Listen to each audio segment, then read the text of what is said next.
Thanks, Naomi. Let me add my welcome to you all for coming here today and for tomorrow. I think it's highly appropriate that this Industry 4.0 Summit is being hosted here in Manchester. This is the place where the Industrial Revolution turned a minor Lancastrian township into an industrial metropolis around the turn of the 19th century. And in the next few minutes, I'm going to talk about three things: how we in BT see this world and how it's going to change things as far as we can see, some of the challenges that face a city like Greater Manchester, and thirdly, look at some of the challenges that affect both organisations, businesses, and city regions. So Manchester's already played a part, a world-leading role in the kind of predecessors to Industry 4.0. Industry 1 was about the steam power. It was here, not very far away from this very building, where the first steam passenger train ran between Manchester and Liverpool in 1830. Industry 2 was about electrical power, and William Sturgeon, an inventor from Prestwich in Manchester, helped bring this about by building the world's first electromagnet here in 1824. Industry 3 was about the computing power, and Manchester University developed the world's first programmable stored computer in 1948. And Industry 4.0 is here now. Angela Merkel succinctly described it at Davos very recently as the way we deal quickly with the fusion of the online world with industrial production.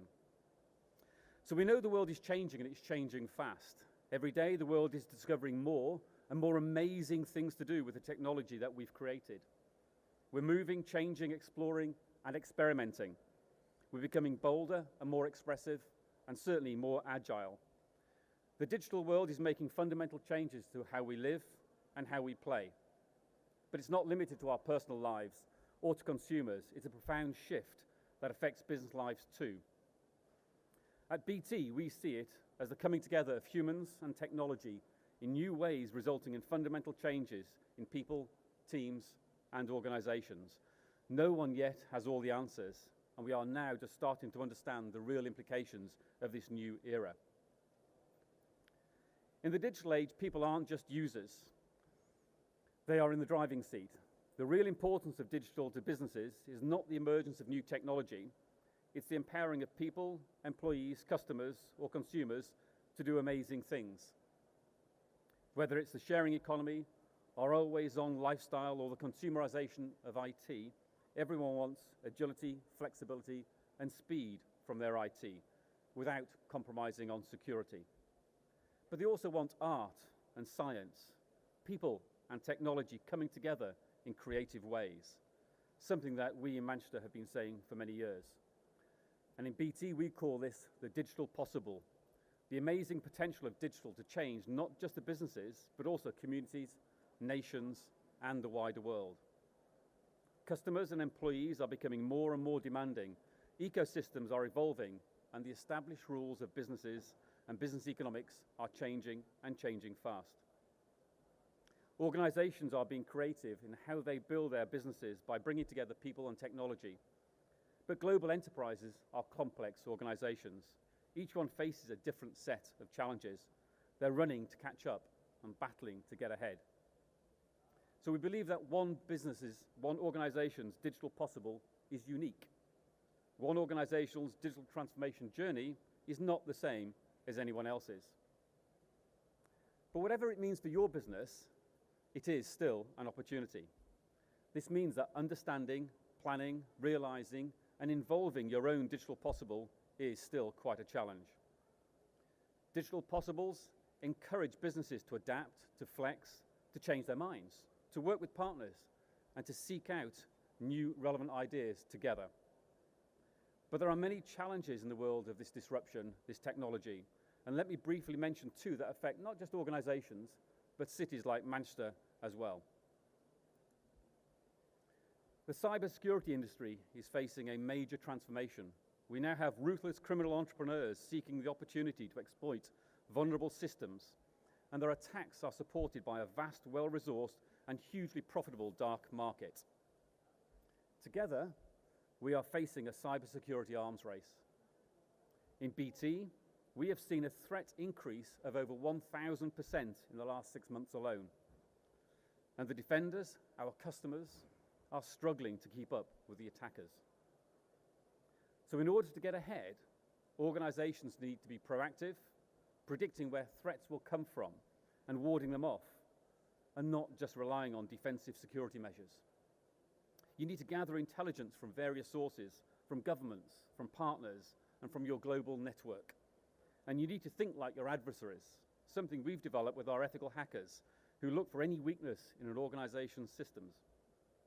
Every month in BT, we block 2 million viruses and prevent 5 million suspected attacks and 250,000 definite attacks on our own infrastructure alone. You can never eliminate risk completely, but you can manage it. You can get the measure of it, and you can try to spot what's coming next.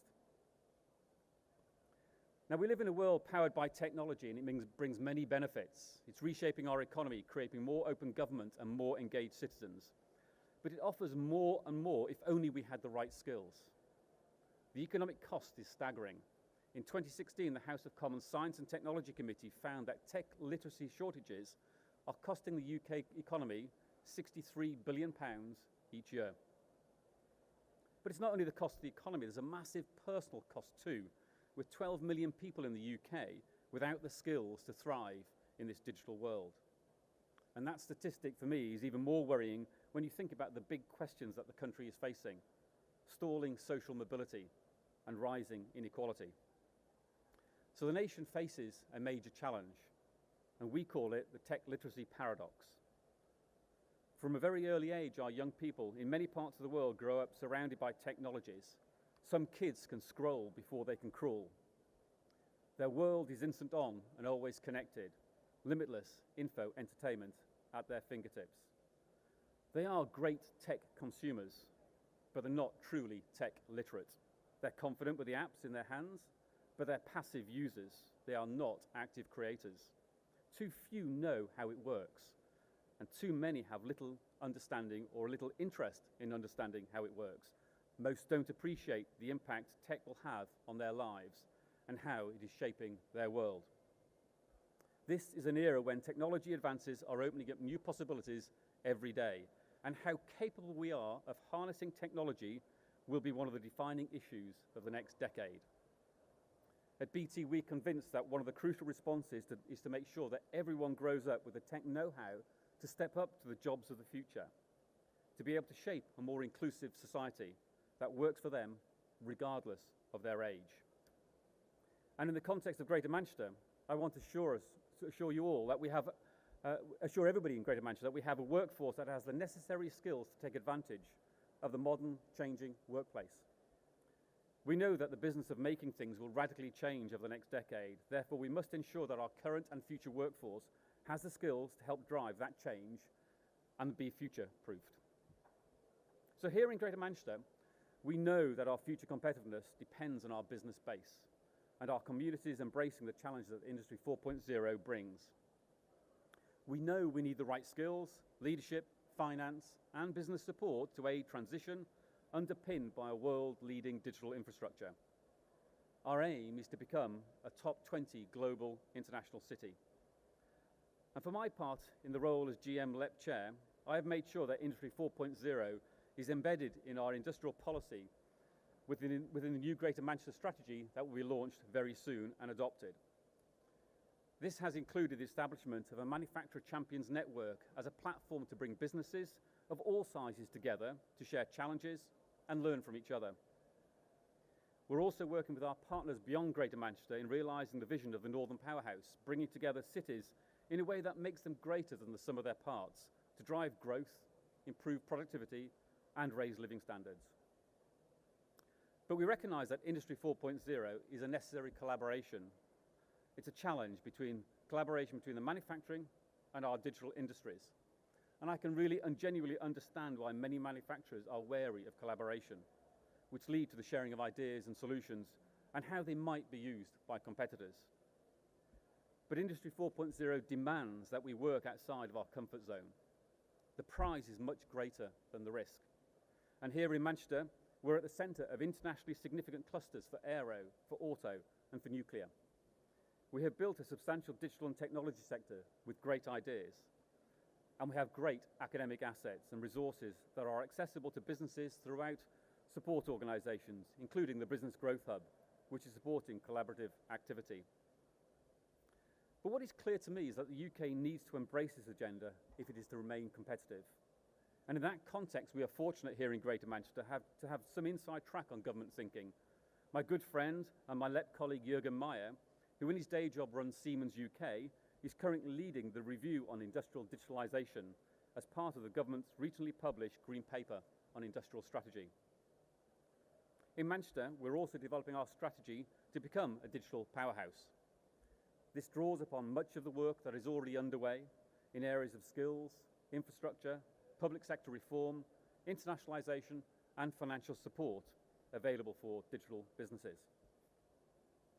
In simple terms, we will build on our reputation for innovation by, amongst other things, applying digital technology solutions to tackle global challenges that have a local impact in areas such as ill health, ageing, urbanisation, pollution and climate change.